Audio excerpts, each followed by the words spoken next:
people really like their cars. When I talk to people about the autonomous driving automobiles that we're right on the forefront of, they're like, I don't want to give up my ability and my enjoyment of driving. Well, I think our next guest, Jay Beeber, the Executive Director of Policy at the National Motorist Association, may be inclined to agree. I don't know. What do you say, Jay? Good morning. Nice to be with you. Thank you. Well, look, automated vehicles can be very helpful, especially for those people who can't drive, like people who are elderly or somebody who is somehow impaired and disabled, can't get behind the wheel. But our concern with automated vehicles is how much control the government or the tech company that makes the car might have over the person. So, for example, if you want to control the person or the person's behavior, it's much easier to control the machine than it is to control the human being. So that's kind of where a lot of our concerns are. Also with to do with the privacy aspects of it as well. Who's going to collect all the data on where the car's going and where, when and all that kind of stuff. Well, and I would just say, what privacy? I mean, I just don't, you know, I think the minute you walk out of your home, and maybe even before you walk out of your home, I'm almost sure that Alexa knows all of my secrets. I don't know that for a fact, but she is ever present. Sometimes she just speaks up without being prompted. Yeah, I have the same thing. Well, we don't use Alexa. We don't have any of the smart devices in our house that at least will theoretically listen to you, except for your smartphone, and we try to turn that down as much as possible as well. But yeah, you're absolutely right, and I think people would be shocked at, especially for the newer cars, how much data those cars are collecting about you, your movements, what you do in the car, everything about you, and then that data is being collected by the manufacturers and then sold off to data brokers who then sell it to the highest bidder in terms of those people that want to know about you.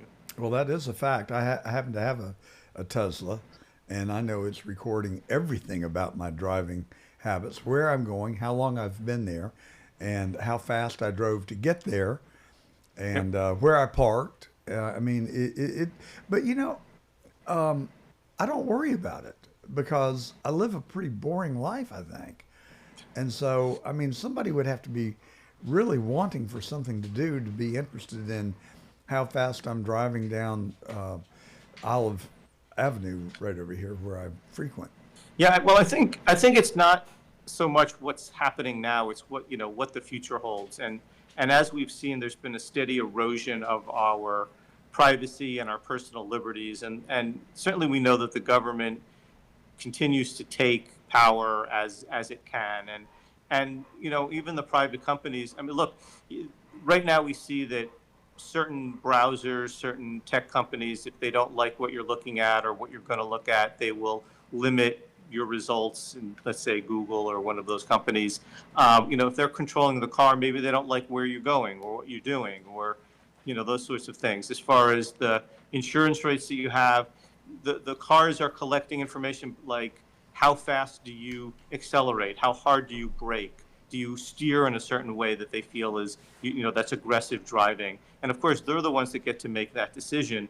So, and then they sell this data off to the, to your insurance companies, and your insurance company can raise your rates, and for that reason. So, again, there's a lot of reasons why you want to be careful about how much information you give out there. Here's something that most people probably don't know. If you have your Bluetooth on when you are driving your car, if you're connected to the car, you just have it on, there are Bluetooth readers that anybody can get off of Amazon right now, and that includes the government, and they can put that at the side of the road and just collect data on all of the Bluetooth signatures that pass a particular point. If they want to put those all over the place and have a picture of where that particular Bluetooth goes every day, they can get a pretty good picture about, everything about your life. So what's your organization's position on the congestion tax that is certainly the subject of a lot of controversy and conversation these days in New York City?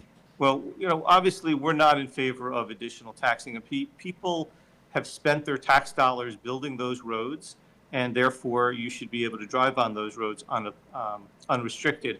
In this particular case, the congestion pricing scheme is really not a congestion pricing scheme. It's a driving pricing scheme, which is that they just simply want to charge you extra for going to a certain part of Manhattan, which is a popular part of Manhattan, because they want the money for something else. They say it's for congestion, but it's really just like, hey, how can we extract a little bit more money out of folks? And New York does this in many ways. It does it with regards to all the additional automated enforcement that's usually set to ding you for the slightest of little infractions, or for speed limits that are ridiculously low in the city, or for red lights when the yellow light time is way too short for the intersection. All those sorts of things, ways, just because they see the individuals, especially people in cars, as ATMs. They don't see them as human beings that have to do things and get around and do what they have to do and live their lives. Well, what bad motivation would a bureaucrat have for setting a speed limit artificially low? I mean, what is There's a couple of reasons. Number one is more control over your life. So let's say you just don't like people who drive cars. You don't want people to have the freedom to get in their car and go where they want to go. You think driving a car is terrible for the environment because you're spewing out whatever you're concerned about that's coming out of the tailpipe. Used to be really noxious things. Now it's just CO2 that people are concerned about. So if you want to restrict the amount of driving that people do, the best way to do that is to slow everybody down, make driving as slow as possible, make driving as difficult as possible, as expensive as possible with additional fines and fees, and lower speed limits is one way to do that. You can set a ridiculously low speed limit. Look, we've all seen speed traps around the country. Sure. that are pretty obvious. So why do they do that? Well, they do it to raise revenue. They do it to restrict your movements, and that's the reason. We fight for this. Where we got our start. We're the organization that started fighting the 55-mile-an-hour national speed limit back in the 70s and the 80s, and we won that fight. We realized that this is a problem all over the place, which is that speed limits oftentimes are just set unrealistically. They're set unsafely. Some people think it's a safety measure. They think that putting a particular number on the sign is going to make things safer. It doesn't. But there's a host of reasons. Well, if I recall, the 55-mile-per-hour speed limit was really more of an environmental response to the oil shortage that prompted that. But isn't it true that once we removed the 55-mile-per-hour limitation, went back to 70, that automobile fatalities increased? No, it's not true. Actually, automobile fatalities continue to go down. If you look at the history of automobile fatalities per vehicle mile traveled, it's a huge slope all the way down, and there was no decrease or greater decrease during the time there was a 55-mile-an-hour speed limit, and there was no increase after the speed limits were increased. So, partially here's why: because driving on the highway is actually safer than driving on surface streets. Highways, especially, are the safest place to drive, even though you're going very fast. So this idea that speed kills or speed is bad, not necessarily true. Highways are built for speed, and they're built for people to drive fast. So I actually agree with you, which is why I taught my sons. I have 3 sons. How to drive on the interstate, because really all they had to do is maintain their lane and keep a safe distance from the car in front of them. We're going to be safe. I felt that was much safer than teaching them to drive on the surface streets where people's behavior is a lot less predictable. Right, and so by lowering the speed limit on the interstates, it discouraged people from driving on the interstate, or if they want to go faster, didn't matter which road they took, the surface street or the interstate. So they shifted more driving to surface streets, which means that there will actually be more collisions, more fatalities, and so it's actually not a safety measure, even though it may look like it on the surface. So you really believe that there is an anti-car movement, and that this is tantamount to tyranny. Help us understand where you're coming from. Yeah, so there is a very strong movement. It's not just in the United States, it's around the world. It is a very, very strong anti-car sort of anti-technology, anti-middle class movement. It's part of a number of different movements, but one movement is the environmental movement. For example, like I mentioned earlier, people who just simply think that you're a terrible person and you're destroying the planet if you get in your car and you drive to the grocery store or you take your kids to soccer practice. They'd rather you be on a bicycle or take public transit or live in a dense urban environment where you don't need a car, you don't have a car, you don't have as many choices in your life. And so that's part of it. There's just a whole group of people that simply don't like you having the choice to go where you want to go, when you want to go, how you want to go. There's a bunch of safety advocates, and it's hard to tell exactly where they are on some of this stuff, but ostensibly they claim that there's a roadway safety crisis, and therefore we have to reduce driving to save lives, although driving is actually the safest that it's been since cars were invented. What do you attribute that to? The safety in vehicles is a number of things. First of all, there's cars are better and they're safer. There's a lot more safety technology. There was a huge jump, a huge benefit when they figured out like why people were dying in cars. Like, so for example, when they fixed the problem with windshields, and there was people used to crash and go through the windshield. Now windshields are made so you don't go through the windshield and get killed that way. There's crumple zones in vehicles. There's airbags, obviously. There's seat belts. There's a whole bunch of safety options. Newer cars have even more technology. Not all of it is the greatest, but some of it can help in certain situations. And so we have improved the technology. Roadways have gotten better. They've figured things out from an engineering, from a technological standpoint, and things will continue to get better. So you don't think people have actually become better drivers? They're just less, right, fewer consequences for getting in an automobile accident. Absolutely, and also our medicine has gotten better. So if somebody does get into an automobile accident, we can get people to the hospital faster. Once they get there, we have better technology to save their lives. So there's a whole host of reasons why our fatality rates have gone down over the years. And if you think about, going back to speed for just a moment, if you think about it, people, cars were not as comfortable driving as fast as they drive now. So, and the fatality rate was higher back then.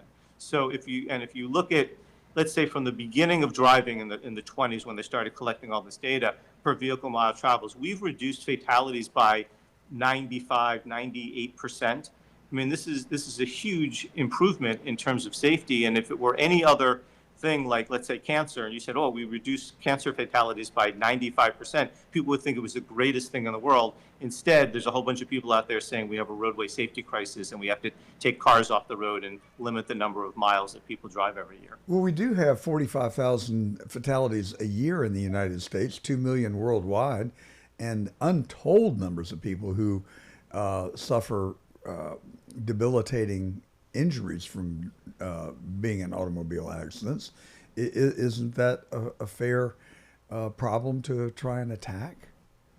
It is a fair problem trying to attack, but again, from a statistical standpoint, the chance that any individual will die in a car accident is extremely low. It's just that we have a lot of people in cars, and if you talk about around the world, a lot of the safety aspects of driving that we have in the United States do not exist in other countries. So the fatality rates are much higher. But the answer to that is not to curtail people's freedom or the ability to get around or the ability to do what you need to do. But the answer is just better safety improvements. It's not restricting people's movements. Well, that I agree with you. If the consequences is a loss of freedom, I think that that is a huge competing factor in the equation. But we also have smog. I mean, I grew up in Atlanta. Well, no, actually, I grew up in Macon, Georgia, south of Atlanta. I moved to Atlanta as an adult, where I've spent the last 40 years, and I never had allergies until I moved to Atlanta. And Atlanta is a bad place for smog, just like LA is. I mean, those are real problems, don't you think? Yeah, and we have lots of real problems in the world. Everything in life is a trade-off. The automobile is probably the greatest invention ever made to improve prosperity and to improve your personal freedom to be able to, get where you want to go. Think about what life used to be like before there were automobiles. People rarely ever ventured from a little bit of area from where they grew up in. Yeah. Now people can go wherever they want to go. They can go on car trips. They can all sorts of commerce is available. So it's a great invention. Yes, there are trade-offs, but then again, there are trade-offs in everything else. And what we should do is we should try to improve the areas where we can. You say, for example, with smog and those sorts of things. Again, the technology has improved so much and cars have improved so much that we've reduced, say, NO emissions by, I think, somewhere like 90% from what they used to be. So things are gotten a lot better. The air in LA is much cleaner. And then, when it was back in the 70s and 60s. And so, there's improvements that can be made. The answer just can't be, hey, we just have to reduce how much people drive or how much, where they can go or when they can go there. Well, I agree with you when you put it in the context of personal freedom. But what if there are alternatives to having your own car? I mean, when you think about it, my understanding is that we use our car about maybe less than 10% of the time. Yet it's, for some people, the most expensive asset that they own. If there were more economical and better ways to move about, wouldn't you favor that if you could have your cake and eat it too? Of course, if there was. But the problem is that there is no other form of transportation that gives you the type of freedom that a personal automobile does. That's on demand. That where you can just get in your car, it's sitting in your driveway. Yes, people may use it only 10% of the time, but for example, there's no other form of transportation that will get you to the number of jobs, job options that in most places that a personal automobile will get you to. Say Manhattan, maybe not, maybe that's a special case, but there are very, very few places in the United States that are like that. And still, there's a lot of people who drive cars in Manhattan. But if you want to pull somebody out of poverty, there's been studies that have been done by very liberal institutions that have shown that if you want to help pull somebody out of poverty and they don't have a car, one of the best ways to do that is to get them a car. They have more options in terms of jobs, educational opportunities, and just, personal things that they want to do in terms of recreation. It's much better for your life to have access. Most people who don't have a car aspire to have one. So where I was kind of headed with that, I agree with everything that you've said. Those statements really are not debatable. But I am an early adapter. I do have a Tesla. I do have full self-driving, and the Robotaxi is about to be unveiled in Austin, Texas, in a matter of days. This is where you can summon an automobile on your cell phone, and it will come to you and take you to your point of destination without a driver. Now, I think that is hugely exciting. The theory is then that same Robotaxi can pick me up and take me to work, but then since you like to sleep in, as you earlier said before we came on the air, that it can come and take you and pick you up and take you to work or to lunch, which would increase the utility value of automobiles and have the corollary effect of reducing the number of automobiles that are actually on the road. So what are your thoughts about the possibilities of robo-taxis and sharing the resource? Here's the thing. Our organization is really focused on freedom.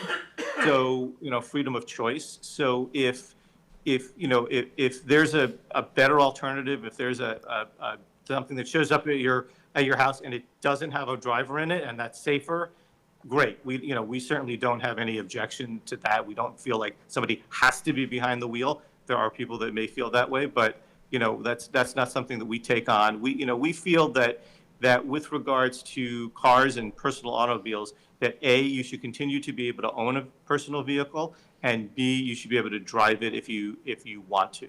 And unfortunately, let's say some of the companies like the Robotaxi companies, they have basically stated that their model for the future is that nobody will own a personal vehicle. Their technology, their service will be how you get around. that may be good for some people, but maybe not everybody wants that. And obviously, we want to preserve the personal choice that if you do want your own personal vehicle and not have to rely on a separate company, that you have the freedom to do that. Well, I think you've given very rational and logical explanations. And actually, we are totally aligned, which is disappointing from a broadcast standpoint because we don't have anything to argue about. And that's why people tune in. Well, Jay, it's been a pleasure. And you have really given us a lot to think about. And we've enjoyed having you on. I hope you'll come back. Yeah, I appreciate it. Thanks so much. Anytime. Thanks.